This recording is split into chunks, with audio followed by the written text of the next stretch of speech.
내 이름은 수영. 40세. 영업일로만 달려왔는데 어느새 체력도 떨어지고 하루하루 쌓인 피로가 쉽게 풀리지 않게 됐다. 집에는 아내 민지가 있다. 10살 가까이. 어린, 밝고 활기찬 여자다. 불만은 없었어야 했다. 그날까지는 처남 일주기 추도식에서 다시 만난 처형 서영. 몇 년 전에 본 적이 있긴 했지만 그 모습에는 뭐랄까 말로 표현하기 어려운 변화가 있었다. 차분한 미소와 조금 그늘을 끌어안은 듯한 눈매. 나는 그 모습을 왜인지 잊을 수가 없었다. 추도식이란 건 묘한 분위기가 흐르는 법이다. 누구나 겉으로는 침착한 척하면서도 마음 어딘가에선 뭔가를 살피고 있지. 그날도 그런 독특한 무거움이 친척들의 모임을 감싸고 있었다. 나는 민지 옆에서 분향 순서를 기다리며 시선을 느꼈다. 고개를 돌리니 그곳에 처형이 있었다. 민지의 언니이자 나에게는 처형이라는 관계의 여자.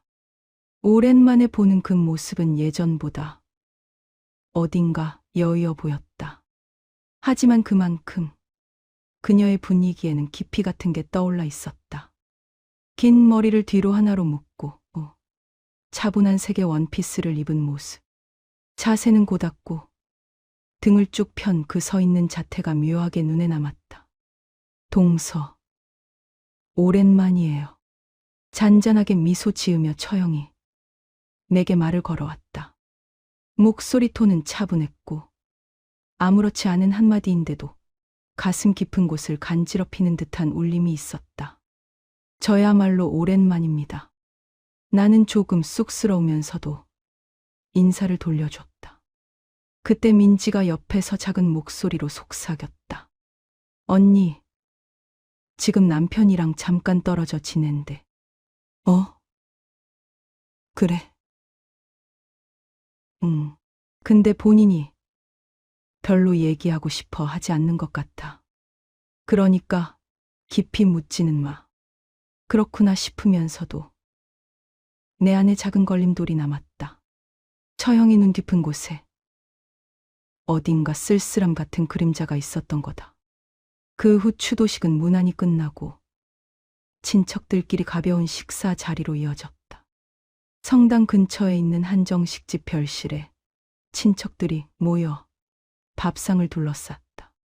보통이라면 술은 자제할 텐데 장인어른의 오늘은 좋은 날이니까 마시자는 한마디에 술병이 하나둘씩 열렸다. 처형은 내 바로 맞은편 자리에 앉았다. 서로 말수는 적었지만 문득 눈이 마주쳤다. 그때마다 그녀는 부드럽게 웃었고 나는 왜인지 가슴이 철렁했다. 별로 야한 마음이 있는 건 아니었다. 다만 그 눈이, 그 미소가 묘하게 마음에 걸려 떠나지 않았다. 그리고 이 뒤로 나는 조금 술을 과하게 마시게 된다. 그게 그런 전개로 이어질 줄은 그땐 아직 상상도 못했다. 식사가 끝난 건 밤 8시를 조금 넘긴 시각이었다. 가게를 나설 무렵엔 거의 모든 친척이 얼굴을 붉히고 있었고 나 역시 예외는 아니었다. 술에 강하지 않은데도 장인어른이 권하시는 대로 계속 받아 마셨더니 머릿속이 뿌옇게 풀려 있었다. 여보, 괜찮아? 민지가 걱정스럽게 내 얼굴을 들여다봤다. 괜찮아. 괜찮아. 바람 좀 쐬면 깰 거야. 그렇게 말하고 나는 휘청거리는 발걸음으로 먼저 펜션 쪽으로 향했다. 오늘 밤 숙소는 장인어른이 예약해둔 산속의 조용한 펜션이었다. 차분한 분위기와 고요한 산 공기가 기분 좋았고 복도를 걷는 것만으로도 조금씩 취기가 가시는 것 같았다. 방은 남녀로 나뉘어 있었고 나와 민지 방은 2층 맨 끝. 방에 들어서니 이불이 이미 깔려 있었다. 조명은 은은하고 부드러운 불빛만 켜져 있었다. 나 잠깐 씻고 올게. 민지가 그렇게 말하고 먼저 욕실로 향했다. 나는 편한 옷차림 그대로 이불에 엉덩이를 내려놓았고 어느새 그대로 누워버렸다. 술이 돌면서 눈꺼풀이 무거워졌다. 눈을 감고 몇 분도 안 됐을 때 문이 소리 없이 열리는 기척이 들렸다. 누군가 방으로 들어오는 느낌. 옷자락 스치는 소리와 발소리가 조용히 가까워졌다. 당연히 민지라고 생각하고 나는 그대로 이불을 조금 열고 몸을 옆으로 비켰다. 응. 왔어? 그렇게 말하며 팔을 뻗자 바로 가까이에 사람의 기척이 느껴졌다. 다가온 그 온기는 어딘가 조심스러우면서도 확실히 여자의 것이었다. 나는 가볍게 손을 얹듯이 그 어깨에 손을 댔다. 그러자 다음 순간 놀란 듯한 작은 비명이 귓가에 울렸다. 황급히 눈을 뜬 나는 희미하게 어두운 빛 속에서 그 얼굴을 봤다. 착각할 리 없는 눈동자. 그 윤과 거기 있던 건 민지가 아니었다. 처형이었다. 죄송해요. 반사적으로 이불에서 벌떡 일어난 처형은 당황한 얼굴로 이불을 정리하려고 몸을 일으켰다. 어쩐지 방을 잘못 들어온 건 내 쪽이었던 모양이다. 완전히 취해 있었다. 게다가 조명도 거의 꺼져 있어서 상대 얼굴도 제대로 못 보고 저도 확인 안 하고 그냥 들어와서 죄송합니다. 그녀는 그렇게 말하면서도 얼굴을 붉히고 고개를 떨고 왔다. 뭔가 말을 해야 한다고 생각했지만 말이 나오지 않았다. 단 하나만. 처형의 어깨에 닿았던 그 순간의 온도만이 묘하게 생생하게 손바닥에 남아 있었다. 그리고 그날 밤 나는 내 이불로 돌아가서도 좀처럼 잠들 수 없었다. 눈을 감아도 그 조용한 비명과 부드러운 몸의 감촉이 반복해서 떠올랐다. 실수였던 걸까? 아니면 한밤중 문득 잠에서 깼다. 몸이 화끈거리는 건 술 때문인가? 긴장 때문인가? 눈을 뜨고 싶지 않아서 그저 멍하니 의식만 떠 있었다. 옆에 사람의 기척이 있다. 살며시 몸을 기대온 누군가가 내 팔에 손을 얹어왔다. 동서. 그 목소리에 나는 단번에 현실로 끌려왔다. 심장이 벌떡 뛰었다.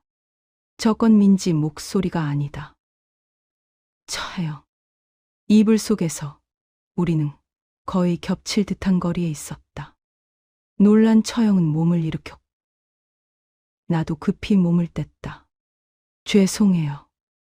방을 잘못 들어온 것 같아요. 작은 목소리로 그렇게 말하는 그녀의 뺨은 붉게 물들어 있었다. 아니다. 방을 잘못 들어온 건 내 쪽이었다. 생각해보니 민지는 씻으러 간다고 했었다. 그대로 잠들어버린 내가 처형의 방에 들어와 있었던 거다. 정말 죄송합니다. 제가 방을 잘못 들어온 겁니다. 나는 바로 자세를 낮추고 고개를 숙였다. 처형은 말없이 이불을 가지런히 정리하며 시선을 마주치지 않은 채 작게 고개를 끄덕였다. 하지만 그렇게 중얼거린 그녀의 목소리는 어딘가 떨리고 있었다. 조금 추웠어요. 오늘 밤은. 나는 아무 말도 할 수 없었고 그저 입을 다물었다. 그런 감정을 가족들 앞에서는 단 한 번도 보인 적 없던 그녀가 아주 잠깐 보여준 본 모습 같은 표정을, 그리고 신기하게도 그 고요함 속에서 내 안에서도 뭔가가 무너져 내리는 것 같았다. 춥지 않으세요? 순간적으로 그런 말을 건네는 나에게 처형은 기미하게 웃었다. 괜찮아요. 근데 동서가 이렇게 다정한 건 좀 반칙이에요. 그 한마디가 가슴 깊숙이 스며들었다. 이렇게 가까이에서 이렇게 이야기를 나누는 게 언제부터 허락된 걸까? 아니, 계기 같은 건 사소한 것이었는지도 모른다. 이제 돌아가야겠네요. 그녀가 이불 밖으로 나가려던 그 순간 나는 반사적으로 그 팔을 가볍게 붙잡고 있었다. 처형. 그저 호칭을 부른 것뿐이었다. 하지만 그것만으로 그녀의 움직임이 딱 멈춰섰다. 잠깐의 침묵 뒤 처형은 작게 웃으며 내 손을 살며시 풀어냈다. 그런 거 비겁해요. 방을 나가는 그 뒷모습이 유독 쓸쓸해 보인 건 내가 취해서였을까. 하지만 그보다 더 가슴을 조였던 건 내 마음 어딘가에서 가지 말라고 바라고 있었다는 사실이었다. 실수는 이미 일어나 버렸다. 하지만 그게 전부는 아니었다. 그렇게 믿을 만큼 내 안에서 뭔가가 조용히, 확실히 흔들리기 시작했다. 다음 날 아침, 눈을 뜨는 순간 제일 먼저 떠오른 건 그날 밤의 기억이었다. 꿈이었나 싶었지만 팔에 남은 부드러움과 어렴풋이 향기롭던 비누 냄새가 현실을 선명하게 떠올리게 했다. 옆에 민지는 없었다. 아마 주방에라도 있겠지. 하지만 두려웠던 건 민지가 아니라 처형이었다. 아침 식사 자리. 처형은 언제나처럼 보였다. 아니, 오히려 어제보다 편안해 보였다. 아무 일도 없었던 듯한 그 미소가 내 가슴에 따끔하게 박혔다. 동서, 어제 꽤 드셨죠? 옆에서 그렇게 말이 떨어지자 나는 무의식 중에 젓가락을 멈췄다. 네, 좀 많이 마셨습니다. 후, 취해서 골아떨어지셔서 민지가 걱정하던데요. 그렇게 말하며 처형은 민지 쪽으로 시선을 돌렸다. 그 옆 얼굴에는 아무 의미도 담기지 않은 것처럼 보였다. 저건 정말 없었던 일인가? 내 마음이 혼자 소란스러운 것뿐인가? 아니면 처형이 일부러 아무 말 없이 넘겨주는 건가? 알 수 없는 채로 시간만 흘러갔다. 오전, 친척 몇 명이 돌아갈 준비를 시작했다. 나는 집 나르는 걸 도우면서도 계속 처형의 모습을 찾고 있었다. 문득 현관 거울 너머로 눈이 마주쳤다. 순간 그녀의 표정이 흐려진 것 같았다. 하지만 금방 언제나처럼 미소 지으며 가볍게 인사를 했다. 역시 아무 일도 없었던 거다. 내가 혼자 착각한 거다. 그렇게 생각하려 해도 마음의 소라는 가라앉지 않았다. 그날 오후 친척들이 대부분 돌아간 뒤 민지와 처형이 둘이서 빨래를 걷고 있었다. 언니, 전보다 밝아진 것 같아. 민지의 목소리가 바람을 타고 들려왔다. 그래. 근데 아마 지금이 더 마음 편한가 봐. 응. 그 심정 이해돼. 뭔가 전엔 계속 억지로 버티는 느낌이었거든. 나는 멈춰 서서 손에 쥔 빨래 집게를 든 채 움직이지 못했다. 그날 밤에 일이 없었더라도 처형 안에 항상 품고 있던 뭔가는 분명히 있었던 거다. 그리고 그걸 건드린 건 나였다.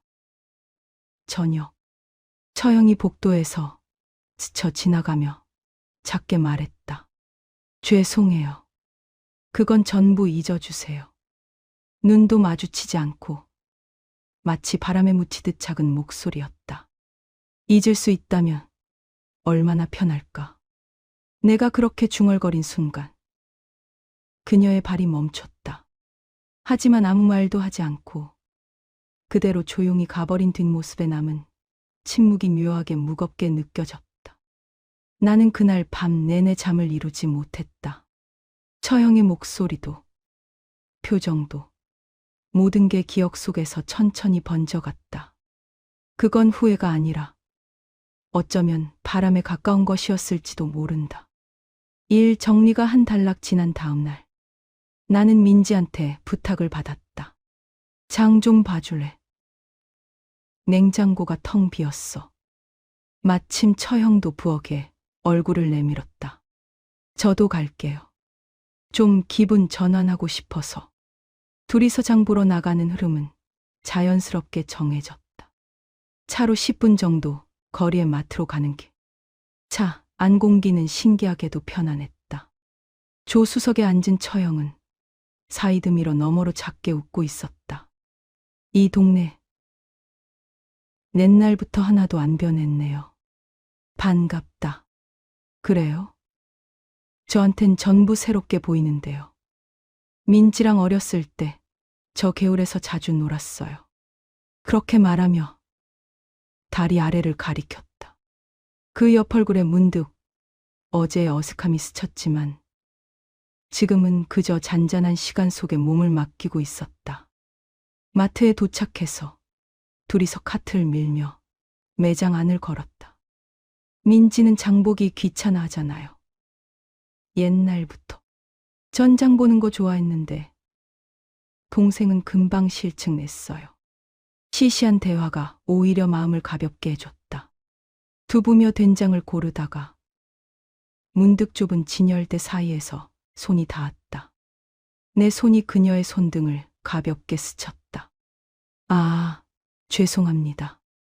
내가 반사적으로 손을 빼자 처형은 작게 고개를 저었다. 괜찮아요. 놀란 것뿐이에요. 그 목소리엔 나무라는 기색이 전혀 없었다. 오히려 손끝에 남은 온기의 여운에 내 쪽이 침착하지 못해졌다. 장을 마치고 차로 돌아오니 하늘이 흐려지기 시작했다. 조수석에 앉은 그녀가 창밖을 가만히 바라보고 있었다. 저기요, 동서. 네, 정말 아무 일도 없었던 것처럼 할 수 있나요? 그 질문에 대답할 말이 떠오르지 않았다. 하지만 고개를 끄덕일 수도, 부정할 수도 없어서 그저 핸들을 묵묵히 쥐고 있었다. 조수석의 그녀는 그 이상 아무 말도 하지 않고 그저 조용히 시선을 내려뜨린 채였다. 집에 도착해서 현관에 들어서니 민지가 밝게 맞아줬다. 와, 언니랑 같이 가니까 빠르네. 고마워. 순진한 목소리에 나는 순간 가슴이 막혔다. 그날 처형의 이불 속에 들어가 버렸더니, 그리고 오늘 둘만 보낸 짧은 시간, 둘 다 아무 일도 아니라고 할 수 없다. 하지만 누구에게도 알려져선 안 된다. 그런 생각이 점점 더 강하게 가슴에 스며들었다. 늦은 밤, 다들 잠든 뒤 나는 목이 말라서 잠에서 깼다. 조용히 가라앉은 집의 복도를 발소리 내지 않으려 조심하며 걸었다. 냉장고 문을 열어 생수 페트병을 꺼냈다. 그때 뒤에서 살며시 발소리가 다가왔다. 돌아보니 그곳에 처형이 있었다. 죄송해요. 물 마시려고. 희미한 복도 불빛 속에서 그녀의 옆 얼굴이 어렴풋이 떠올랐다. 가운 차림에 무심히 묶은 머리. 새끼라기보단 생활감이 배어 있었고, 그런데 그게 묘하게 가슴을 조였다. 어제 그녀가 불쑥 입을 열었다. 잊어주세요. 그 말에 나는 대답할 말을 잃었다. 잊으려 해도 잊을 수 있는 게 아니었다. 네. 억지로 웃어 보였지만 얼굴 근육은 어색하게 굳은 채였다. 그녀는 물을 한 모금만 마시고 내 옆에 섰다. 거리는 한 걸음만 더 다가서면 어깨가 닿을 만큼 가까웠다. 그 정적 속에서 처형이 또 뚝 떨어지듯 말했다. 이러니 저 지금까지 없었어요. 저도 처음입니다. 뭐가 처음인지 말하진 않았지만 서로 뭘 가리키는지는 알고 있었다. 말로 하지 않기에 그 사이가 오히려 더 마음을 휘저었다. 어느새 내 손이 그녀의 어깨에 닿아 있었다. 살며시 올려놓은 거였는데 그녀는 작게 숨을 들이켰지만 거부하지는 않았다. 눈이 마주친 순간 복도의 공기가 변한 것처럼 느껴졌다. 안 돼요. 민지한테 미안하잖아요. 그렇게 말하면서도 처형의 눈동자에는 눈물 같은 빛이 어려 있었다. 후회인가? 기대인가? 그걸 확인하기 전에 나는 살며시 손을 떼었다. 안녕히 주무세요. 그것만 말하고 등을 돌렸다. 그리고 복도 끝에 있는 내 방으로 돌아갔지만 마음은 완전히 돌아오지 못했다. 그 어깨의 온기가 밤바람 속에서도 식지 않고 계속 가슴에 남아 있었다. 집에 돌아온 지 며칠이 지났다.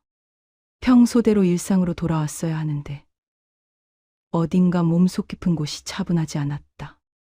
회사와 집을 오가면서도 문득 순간마다 처형의 모습이 머릿속에 떠올랐다.